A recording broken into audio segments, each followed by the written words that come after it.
Гомосексуализм в Российской империи. Неудобная правда. Под хруст французских булок ярые монархисты любят рассуждать о том, как легка и чиста была жизнь подданных в Российской империи. Добрые крестьяне чтили барина и в охотку работали на его полях, дворяне писали проникновенные стихи, дамы кружились на балах, а армия в красивых мундирах легко побеждала любого врага. Реальность была куда как менее лубочна и благостна. А самые ее отвратительные пороки, когда всплывали на публику, могут шокировать даже наших современников, привыкших к самым уродливым формам. Влияние церкви были довольно фрагментарным, даже еще во времена Московского царства. Она легко предавала анафеме неугодных и принимала в заточение павших фаворитов власти, а вот жизнью народа интересовалась очень слабо. Поэтому церковные заповеди нарушались повсеместно и особого порицания не встречали. Что создавало атмосферу безнаказанности в обществе, где власть сильного решала все.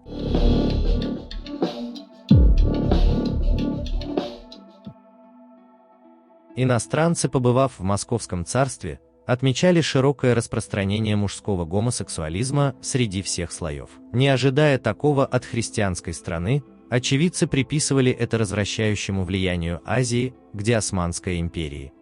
Китайские царства и ханства Средней Азии были нередко даже возглавляемы правителями с такими наклонностями, да и в народе также был распространен этот порок. Здесь, в России, таким отвратительным преступлением просто шутят, и ничего не бывает чаще, чем публично, в шутливых разговорах один хвастает грехом, иной упрекает другого, третий приглашает к греху.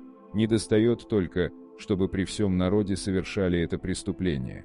Юрий Крижанич, хорватский католический священник, проживал в России в XVII веке. Закрытость крестьянской общины, полное бесправие перед барином, вербовка в солдаты на 25 лет, условия каторги или полюдия – все это формировало закрытые мужские коллективы, где расцветали формы заместительной сексуальности или прямого к ней принуждения со стороны более сильного или статусного.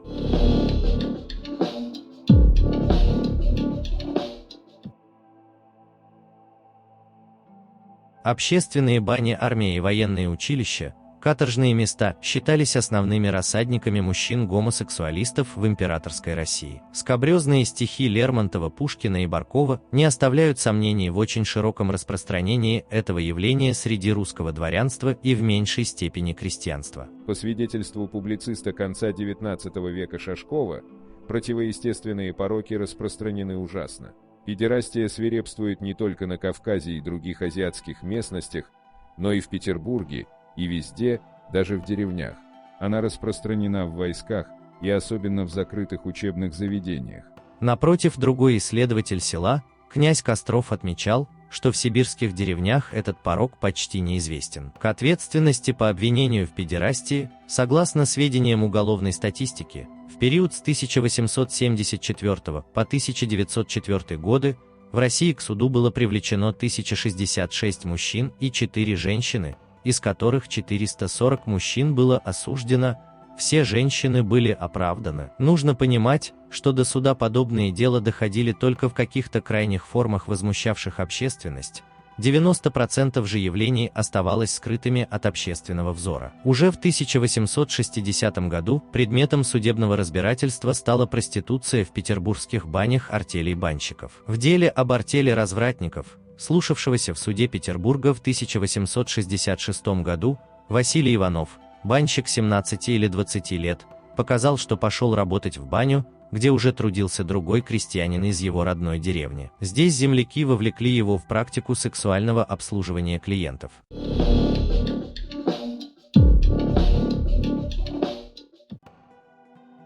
Константин Романов мог бы стать императором России, если бы обстоятельства сложились не в пользу Николая II.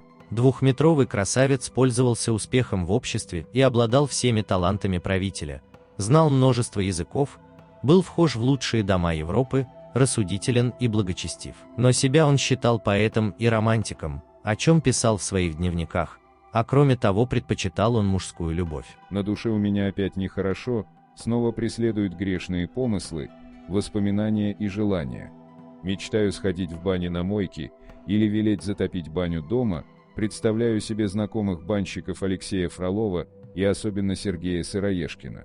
Вожделения мои всегда относились к простым мужикам, вот он снобизм, вне их круга я не искал и не находил участников греха. Когда заговорит страсть, умолкают доводы совести, добродетели, благоразумия.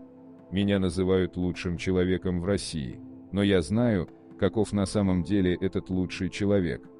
Как поражены были бы все те люди, которые любят и уважают меня, если бы знали о моей развращенности. Я глубоко недоволен собой. Преступному пороку в большей мере были подвержены маргинальные слои сельского общества.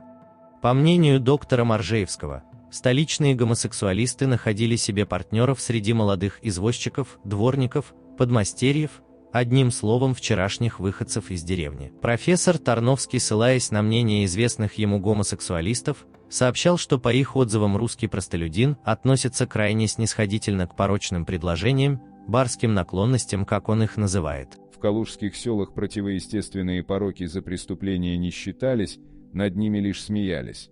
Особенно над мужеложством. Местные крестьяне, ходившие на заработки в Крым, по возвращению рассказывали о крымских татарах, особенно склонных к педерастии, и, смеясь друг над другом, называли татарской жонкой. В то же время в сибирских деревнях оскорбительным считался даже намек на нетрадиционную сексуальную ориентацию. Назвать в русском селе кого-то мужеложником значит жестоко обидеть.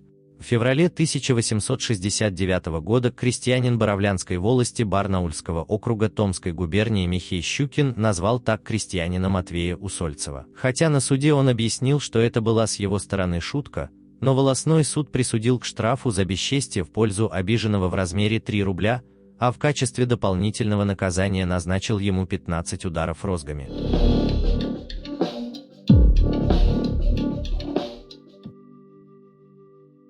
Интересно, что существовала статья за мужеложество, и каралась она как раз высылкой в Сибирь. Мужчин, продающих секс, называли развратной артелью. Их работа была устроена наподобие обычных борделей. Например, в Петербурге большой популярностью пользовались знаменские бани возле современной площади Восстания. Журналисты писали о них: «Едва вы проникнете в эту обитель, как навстречу к вам утиной походкой движется массивная фигура знаменитого в гомосексуальной секте банщика Гаврила. Гаврила – тучный мужчина 40 лет, с отталкивающим неприятным лицом и угодливым, заглядывающим вам в душу взглядом. Этот господин с места не постесняется предложить вам свои услуги или кого-нибудь другого. Гаврила принесет вам альбом с фотографическими карточками, где все эти гомосексуальные фрины и аспазии изображены прифранченные и накрашенные, некоторые даже в женских нарядах. Вот вы показываете на одного из малых сих, изображенных в альбоме, и через каких-нибудь 5 минут оригинал в вашем распоряжении.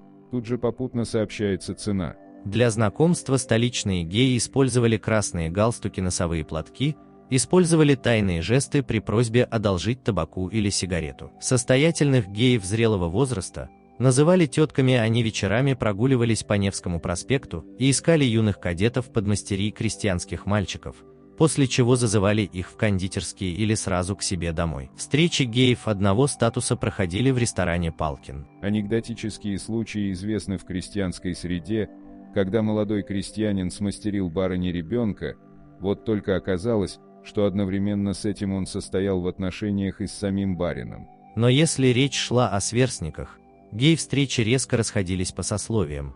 Простой люд и дворяне не пересекались и не смешивались. Те, кого не принимали в салонах аристократии, не стали своими, и в 1917 году их покупали как проститутов, но дружбы не водили. За редкими исключениями, когда простолюдин имел уж очень нежную внешность или какие-то особые навыки, либо если речь шла об артистах, которым рады были все. Столичные геи из простых продавали себя или искали партнеров вечерами в нескольких местах города, а затем уединялись в общественных туалетах.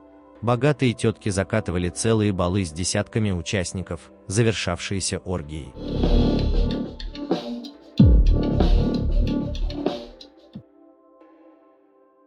Эти моменты впервые сделали в общественных глазах гомосексуальность порицаемой и брезгливой за безразличие к душевной стороне дела и употребление общественных мест для разврата. Дворянская среда к 1917 году была насквозь пронизана гомосексуальными связями, имевшими сильное политическое и экономическое лобби. Такие имена, как Михаил Кузьмин, Петр Чайковский, поэты Аптухин и Сомов, а также Судейкин, Дягилев, Юркун, Юсупов, князь Голицын, Николай Уваров – это перечень геев, только максимально высокого статуса в Российской империи и кто не особенно скрывался от узнавания. Нельзя сказать, что после революции 1917 года что-то существенно изменилось.